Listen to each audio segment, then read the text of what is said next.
Well, welcome back to another Project Plus video. So we're on domain 4.0, which is the basic of IT and governance, which is 18% of the exam, and the last domain. We're on point 4.2, explain the relevant information, security concepts impacting project management concepts. We're taking this information right from CompTIA's Project Plus exam objectives. I'll link to this down below. So you can see here, right here is 4.2. Happy day. Let's go. So, we need to be thinking about security because it can affect our project. That includes physical security.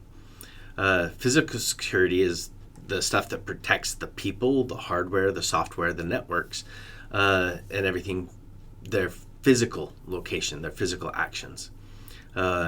Understanding things that might cause serious loss or damage. It's interesting when you're talking about security in cybersecurity.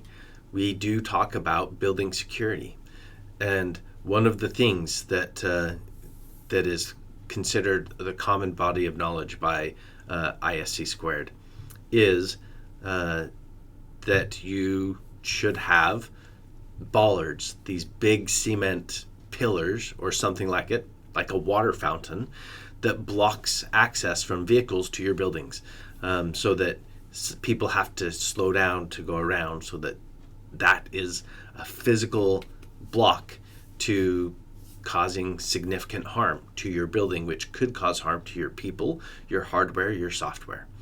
So physical security is definitely a part of information technology, project management as well. So mobile device considerations. You should have policies and practices that ensure that mobile devices are used appropriately within the organization to prevent unauthorized access, data breaches, and things like that. Removable media. So removable media is one major concern for a lot of organizations. It's storage that is very portable, and also can be kind of hidden in the data transfer, because we can watch data transfer over the network. We can see that something big is happening, and if needs be, shut it down. Oftentimes there are clients on devices that help with that. Those clients could also help with hindering the movement of large amount of data to external devices, removable media. Make sure that you have clear guidelines and acceptable use policies with removable media. As an IT professional, I've had to use removable media a lot. And one of the concerns is they disappear over time. They also die and break over time. So make sure that your policies also understand loss. And when things need to be encrypted, so that the data at rest, as it's sitting on the drive, may or may not be accessible to people that shouldn't have it. Facility access. Control who can get in and out. Do you have an entry gate or a guard station? Is it just the building, or is it actually the parking lot? Having key cards to get in and out of things, to control access. How do you manage visitors?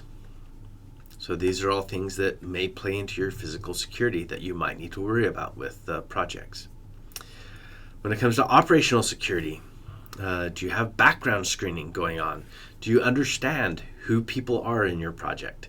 The history of the individuals, how trustworthy are they? Are they suitable for the project? And do you continuously monitor, because things change, and someone may crack, and if they do, how do you know?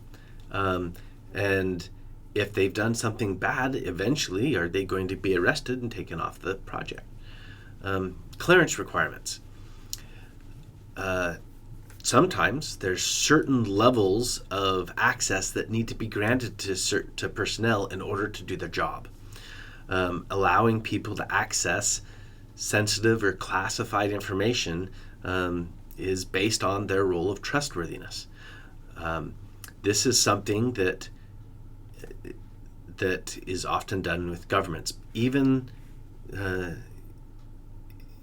outside of governments, we still do have privacy concerns, but we mostly take care of those through background screening.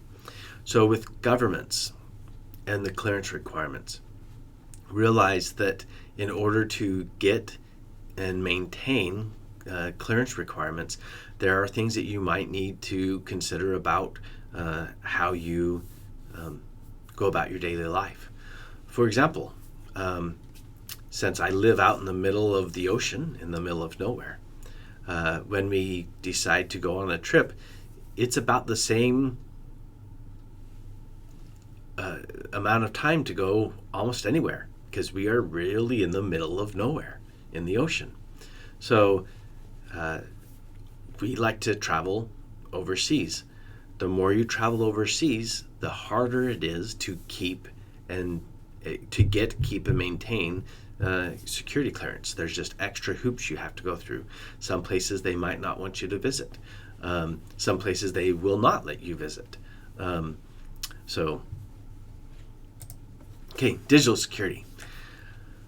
So, digital security, for example, access to certain resources and permissions. There are different methods of access control, and making sure you understand what those methods are and how they're being applied. So, is it role-based? Is it mandatory? Is it attribute-based, based upon something someone is or something that they are doing allows them to access things? And then from the project, what files do people need access to? What applications? Based upon their roles and responsibilities. Understanding how security works to access resources is something that's vital. Remote access restrictions.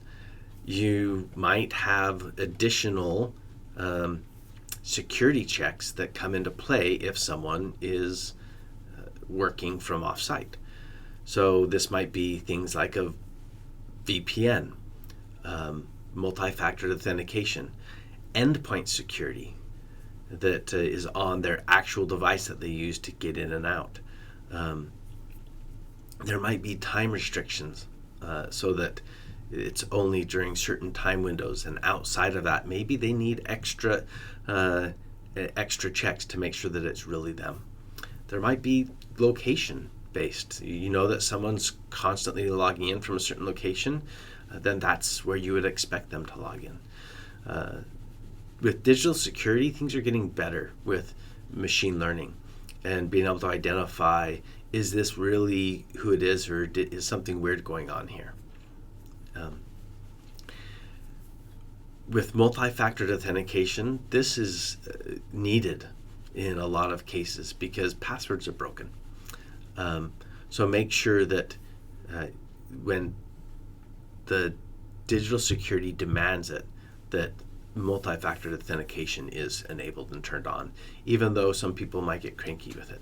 And multi-factor authentication can be made fairly easy depending on the digital security requirements. For example, one form of multi-factor authentication that I'm greatly in favor of is something you have, and then there's something you know. So something you have might be the device or the computer that you constantly use, and then something you know the password, right? So, but then if someone compromises that device, it's good to have something else just in case. But when it comes to corporate IP security policies and restrictions, understand that there might be some branding restrictions, policies or guidelines that demand that the organization's brand elements are consistently used. And the project should maintain that brand integrity. So adhering to the guidelines, the approval process, and sometimes you actually have training and awareness on brand security policies. So data security. Data should be classified. This is, in government, would be secret, top secret, things like that. Top secret, SEA, so secure locations only. Or when it comes to businesses, it's sensitive instead of top secret. So making sure that data is classified appropriately is something that will help your project continue without running into too many snags. Once again, we're trying to remove the ability for someone to say, hey, wait a second, you're not supposed to be using that in that way. That can cause harm to the organization. So if data is not classified properly, then you might be using something that someone else thinks is sensitive, and you don't think it is, and you think it's supposed to be public. And if you use it in a public way, someone might come and try and shut your project down. So when you're talking about classifying information based on sensitivity, you have things like intellectual property. This is your understanding of how to do things, or what you're working on, the future iterations to try and stay ahead of your competition. So you want to protect intellectual property so that you can keep that competitive edge. Trade secrets. So these are the business information that provides your competitive edge. This might be formulas, like how to make something, or even which technologies you put together to really enable your business to be better than everyone else. Trade secrets, they're called secrets because they're kept secret. So by definition, they are sensitive and secret, private. So then there's, of course, national security information. So this would be things that are secret, top secret, confidential, that can cause different levels of harm. So, for example, something that's confidential, it might cause some damage to national security, but something that's secret could cause serious damage. Something that's top secret could cause exceptional grave damage to national security. So we should always follow the best practice in security of least privilege, which, bringing that over into what knowledge you have access to, it's access on what you need to know to get your job done. Sensitive data should only be granted to the individuals who require it to perform their job duties. If you don't need access to it to perform your job duty, do you really need access to it at all? So establishing how people get access to it, is it role-based, is it attribute-based, is it mandatory access control? So understanding the access control, but also making sure that authorization, the ability to verify someone is who they say who they say they are, is required, because if you don't know that they are who they say they are, you might give someone access to someone else's the data someone else should have access to. So we need to incorporate all of robust data security methods into our projects to help avoid potential slowdowns. Anyway, I hope you've enjoyed this. That's done with 4.2. We'll see you in the next video. Have a good day.